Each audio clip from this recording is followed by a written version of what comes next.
ભાવનગર શહેરના વડવા કાછિયાવાડ વિસ્તારમાંથી ગેરકાયદેસર દબાણો ઉપર મહાનગરપાલિકાનું બુલડોઝર ફરી વળ્યું। ભાવનગર શહેરના વડવા કાછિયાવાડ વિસ્તારમાં દબાણો અંગે સ્થાનિક વિસ્તારમાંથી કમિશનર સમક્ષ થયેલી રજૂઆતના પગલે ગઈકાલે તંત્ર દ્વારા દબાણોનો સર્વે હાથ ધરવામાં આવ્યો હતો। મહાનગરપાલિકાના કમિશનરની સૂચનાથી મહાનગરપાલિકાની ટીમ દ્વારા સર્વે હાથ ધરવામાં આવ્યો હતો, જેમાં દિવાલો, ઓટલા તેમજ ટોયલેટ, બાથરૂમ સહિતના ગેરકાયદેસર બાંધકામ કરી દેવાયા હોવાનું સામે આવ્યું હતું।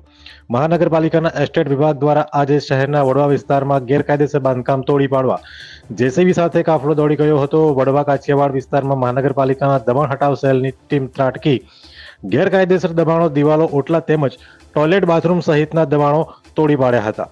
અહેવાલ કેમેરામેન રસુલ સૈયદ સાથે ફિરોઝ મલેક, ભાવનગર।